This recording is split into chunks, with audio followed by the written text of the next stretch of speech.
To understand Islam and the Muslim world more, buy my book, The Curse of God, Why I Left Islam. Available in all your favorite online bookstores. Alright, folks, this is Harris Sultan, the ex-Muslim atheist, and welcome to another episode of Sultan's House of Sin.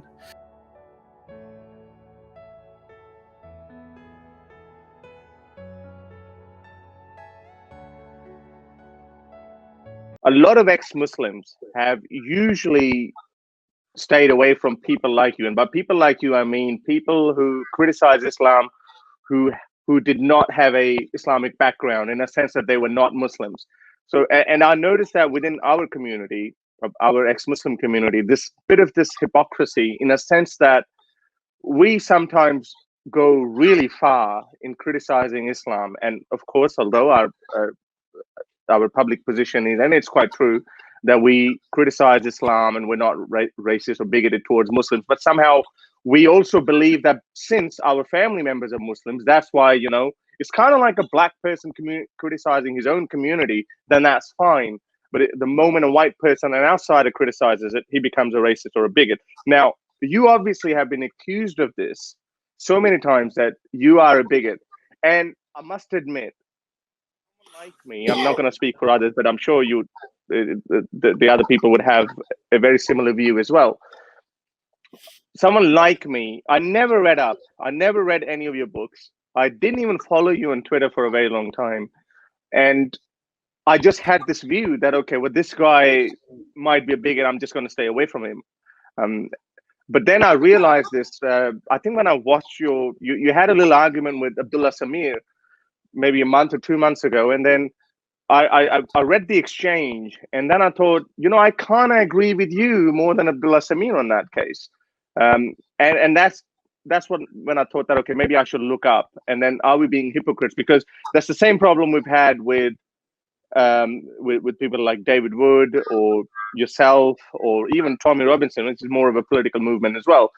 But when we look into these people, we don't find anything that we can say, okay, that is a bigoted statement. How do you defend this charge? I mean, and please be frank, if you have been disappointed by our ex-Muslim community as well, the why we have not actually approached you enough, because obviously you bring a lot of wealth of your own knowledge with that. I mean, there's so much that we can use from you in terms of your academic prowess and all the information that you've gained for us.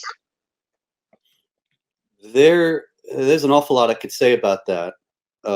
In the first place, the charge of bigotry itself is absurd. Or else, if I'm bigoted, then you are too. And all the other ex-Muslims are too, including Abdullah Samir and the other ex-Muslims who've attacked me. The fact is that we say the same things.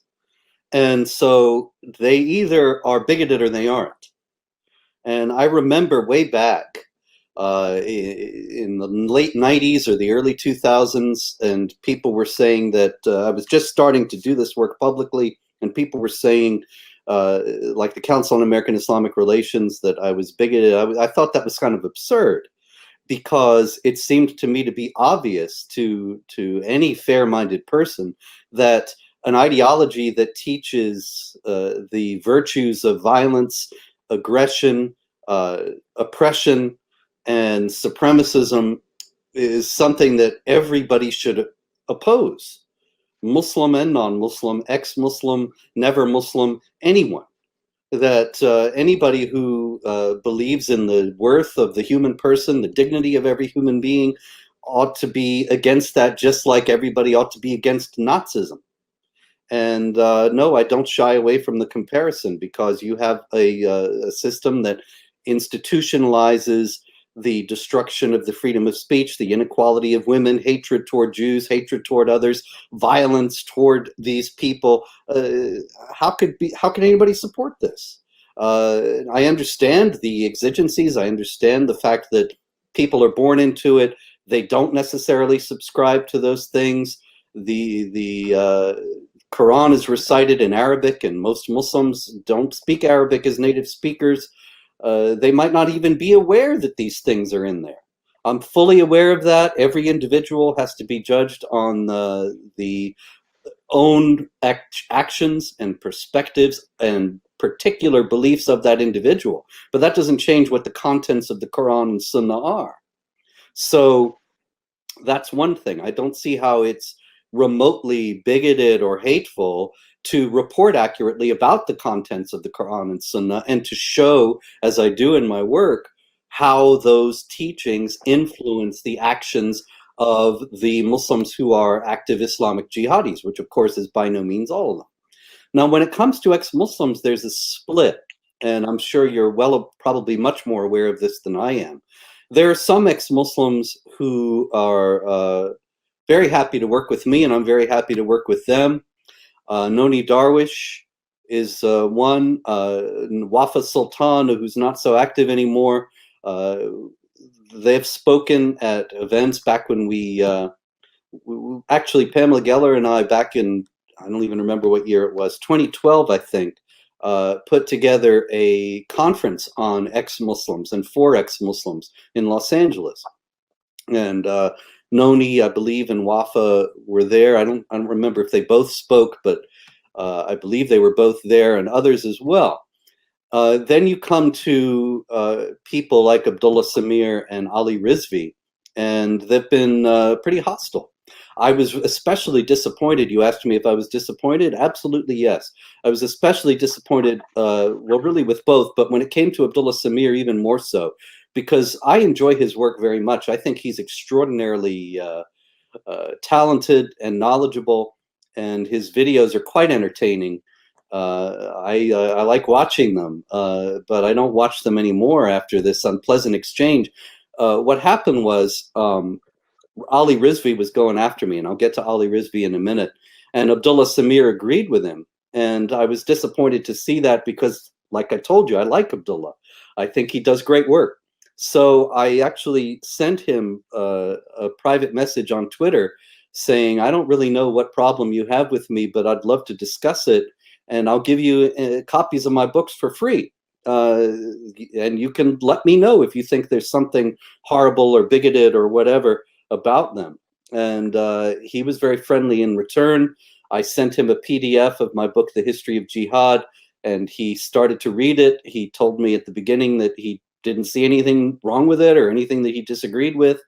And that was where it stood until he went after me in the exchange that you referred to, where I reported on, I believe it was a guy, a Muslim in Europe, who killed one of his wives in the Netherlands and then went to Germany and killed another wife. And I wrote a post at Jihad Watch about how this was evidence of the effects of a culture of violence that sanctions wife beating, as in, of course, chapter 4, verse 34 of the Quran, and the example of Aisha with Muhammad. And she said, of course, he struck me on the chest, which caused me pain. Anyway,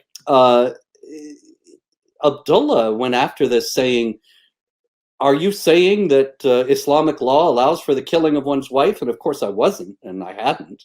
But I was talking about the kind of a setting, the kind of atmosphere that these kinds of teachings create. And anyway, that was the end of that with him. He went off saying that I was not a reliable reporter and misleading people, which I thought was unfortunate and inaccurate because, of course, I hadn't said what he was claiming I had said.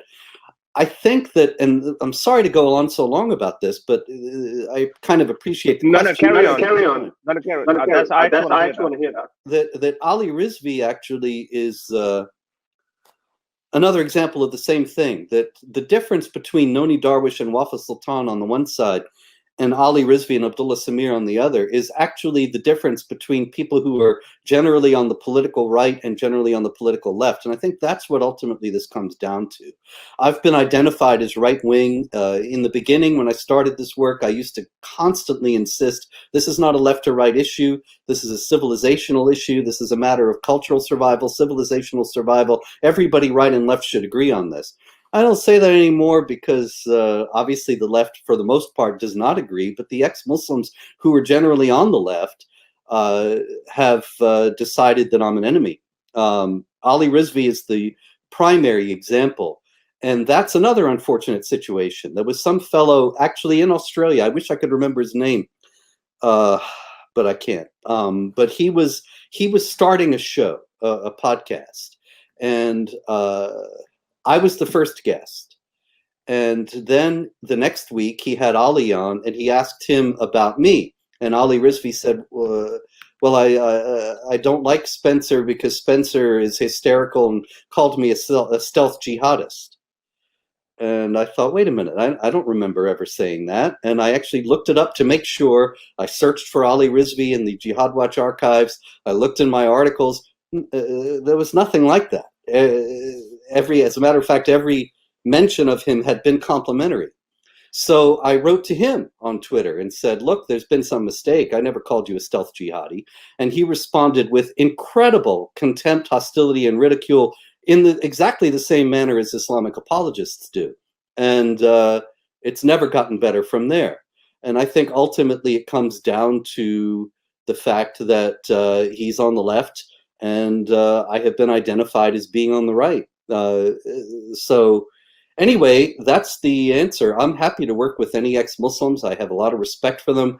It's a tremendously difficult situation to be in, and a very courageous step. I'm probably more aware of that than any other non-Muslim in the world, without any exaggeration. I know how hard it is to break with your family, your friends, your culture, your heritage, your traditions, your whole social circle.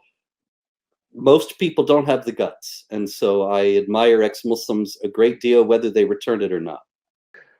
First of all, I want to tell everyone, Ali Rizvi and Abdullah Samir are both very close friends of mine. We have worked together. I've met Ali once, and I hope I'll meet Abdullah Samir as well. Now, what the experiences that you shared, and I can understand that maybe I might have acted with some hostility like that as well. Maybe or maybe not, because when I spoke with Tommy Robinson, I had heard all these things about Tommy Robinson as well. And when I spoke with him very briefly, and then all his problems started, he got arrested and all that. He was going to speak with me on my show as well. But then I also found him very reasonable, despite the fact that so many people find him bigoted and racist. And I try to find out for my own self that, can I find something, maybe one tweet, maybe one statement where I can say, aha, that guy said it, so I can show that to him. There were a couple of my members actually told me that as well, that, oh, Robert Spencer, he's a known bigot. I said, I don't find anything bigoted that he's ever said. And I'm embarrassed that this is the reason why for such a very long time I didn't engage with him, because he's such an important voice that we can use it for our movement. I guess one of the hostility probably comes from the fact that most of, as you said, most ex-Muslims are leftists, and most ex-Muslims are actually atheists as well, with a few exceptions, obviously. The main problem that comes from us, and this is probably the reason why we avoid David Wood, and even though like I've got nothing wrong with David Wood either, I've got no problems with him, but again, same problem. For a very long time I didn't actually speak with him or communicate with him or collaborate with him as Apostate Prophet did. The problem that we face as atheists, maybe there's a bit of radical atheism in us as well, that when we see, okay, how come these people can see problems with Islam, but they can't see problems with Christianity? I mean, all the myths surrounding Christianity, and they have their own versions for Christianity. I don't think I've ever heard you, or well, I've got to read your books now to find out more about you in detail, and you could probably say a little bit about it yourself. I don't think I've ever read most of it where you're actually promoting Christianity. So in that case, what I thought I'm actually friends with a lot of influential Muslims as well. There's a movie star, very big, probably one of the biggest Pakistani movie stars. I'm friends with him. He's a proud Muslim, and I communicate with him. There's another scholar of Islam, Mufti Abu Layth. I'm very good friends with him. So I thought, okay, well, I can be friends with Muslims, and there's nothing wrong with that. We've always tried to reach out to Muslims from that angle as well, that, hey, look, we're one of you people, so we can reach out and let's work together. So how could I not work with someone who's a critic of Islam who just doesn't happen to be a Muslim? So what if he's Christian or a Hindu? So I reckon that probably a little bit of hostility comes from that point where we go, aha. And unfortunately, some of my Hindu followers actually bear the brunt of that as well, because we go, oh, wow, you're Hindus, you're Muslims, you're Christians, you're all the same when it comes to religion. So maybe that's one of the reasons. What do you have to say on that?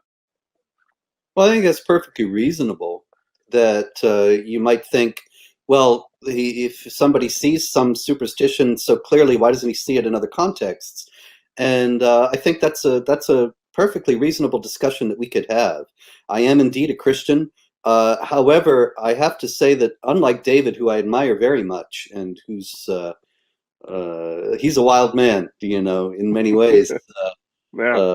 The funniest and most intelligent people I've ever encountered. But that also is another story.